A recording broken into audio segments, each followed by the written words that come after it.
Welcome to our very first episode of the Greenhouse Gals here at Buchwalter Greenhouse. My name's Tiffany. And I'm Olivia.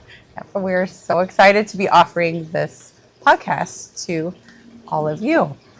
So why don't you get us started on what we're talking about today? Right. So what's the story behind our podcast name? Okay, like Greenhouse Gals? Why in the world? Because it's myself, you. We also have Jen, who is our lead designer here at the greenhouse, and we're just having so much fun together. I really enjoy working with all of you, and we're kind of a lead team here at the greenhouse with the retail end. The guys are doing all the planting, lifting, the back end that you don't see necessarily. So, but they made a point to let me know they do want to be on the podcast. Yes. So we still have to include them. Yes, the Greenhouse guys, okay? They're going to come out with their own podcast. The guys will be coming. Yes, yeah. Okay, so who are we? Obviously, you said you're Tiffany, but you're very important. Sure. So my maiden name is Buchwalter. So I am one of the Buchwalter family. And our greenhouse was started in 1926. It has gone over 5 generations and changed a lot over the years. We're going to be celebrating 100 years, that being said, next year. So that's super exciting. But it started out, it was a farm that was purchased with a greenhouse on it. My great-grandparents were growing snapdragons for florists. That changed into like growing tomatoes, and they would grow the tomatoes in the greenhouses and then sell them at local grocery stores. And that from there they started adding on vegetable plants for people to transplant into their own gardens, which were grown in these wooden trays that you'll still see around here in the greenhouse. We use them for display now, but they would grow them in a wooden tray, and if you wanted 3 tomato plants, they cut those out and wrapped them in newspaper, and away you went. Yeah, very good. Yeah, that was what the first thing like I noticed when I started working is she showed me the old crates that they used for the tomatoes. So Yeah. Yes, very true. So we talked about how they kind of got started. It's going to be 100 years, so that's super cool. What's something our listeners may not know about you? Okay, just Tiffany. Just me. You're the spotlight today. First episode. What's something about you? I did not want to. Well, I started off as a young girl. I loved the greenhouse, all things the greenhouse. I would answer the phone saying, "Hello, Tiffany Buchwalter Greenhouse." Like, thought that was my name. Yeah. Was Tiffany Buchwalter Greenhouse. It's not, obviously. But as I going through high school, into college, people were asking me, "Are you going to take over the greenhouse?" No, I don't think so. And I did go into teaching, and I taught for 10 years and started a family, have 4 kiddos. And after that time in teaching, I loved teaching, but things were just changing with my job and changing here at the greenhouse. And I realized, like, I do enjoy it here. Yeah.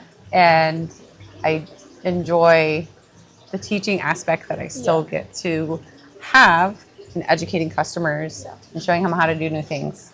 So I also started off having weddings here as well. And asked my dad, I said, well, if I can get the weddings off the ground, do you think you can hire me full time? And he was like, yes, didn't even hesitate. So even though I said I would not be here, here I am, and I love it.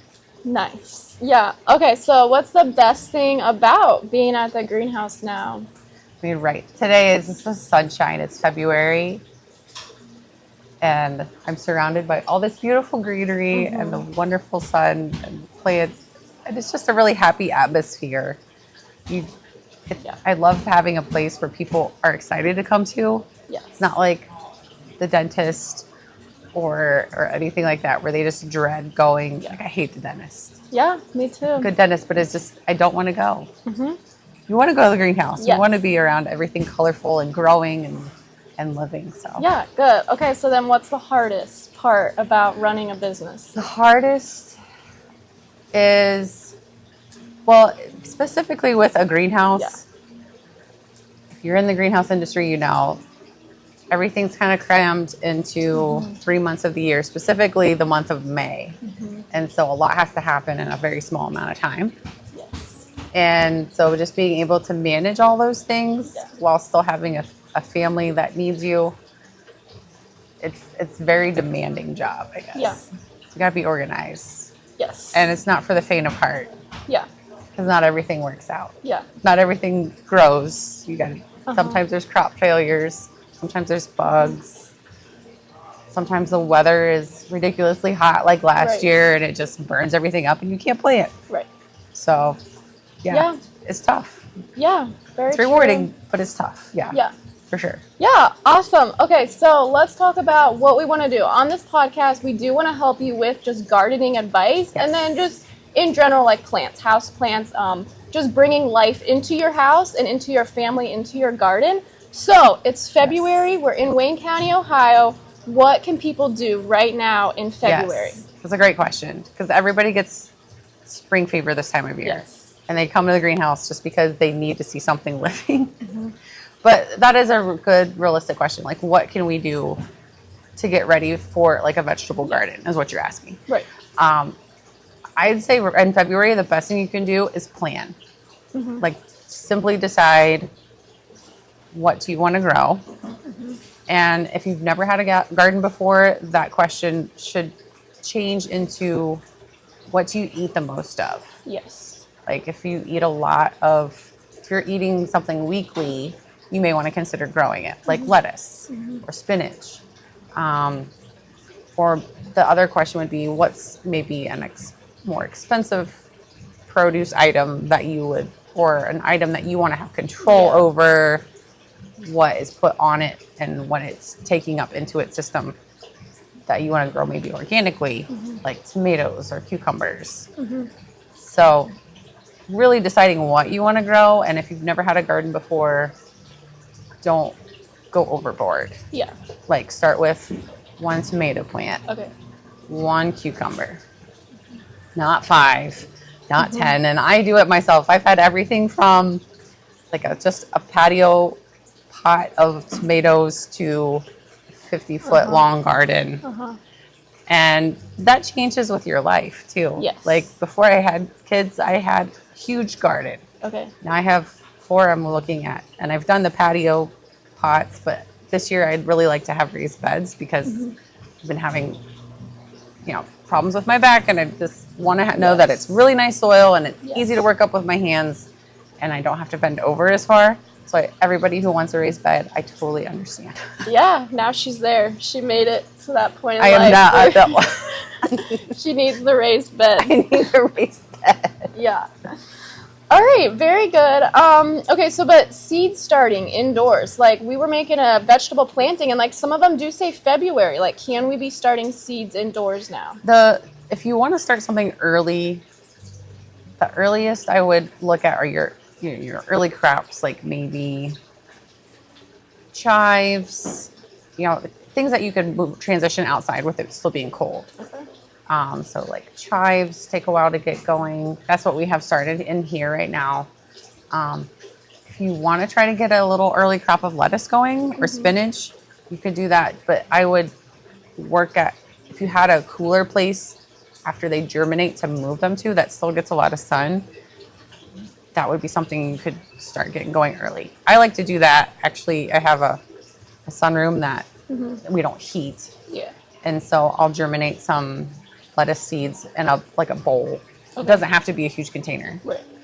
So you put your potting soil in, sprinkle your lettuce or your spinach seeds on top, water it, and then it does help to cover it with some plastic wrap to keep it from drying out when you're not there. And then once you see those seeds starting to pop up, you can take the plastic wrap off and then just water it whenever it looks dry. Okay. Or it's starting to get dry. You don't want to let it get too dry. But that cooler temperatures, they like that. Yeah. And it'll keep them from getting real long and leggy. Okay. Yeah. So very no good. tomatoes yet. Okay. No peppers yet. It's still too early. Right. I'd wait another month for those, closer to March. Yeah. if you really want it. But the reality is, you could start a tomato in January.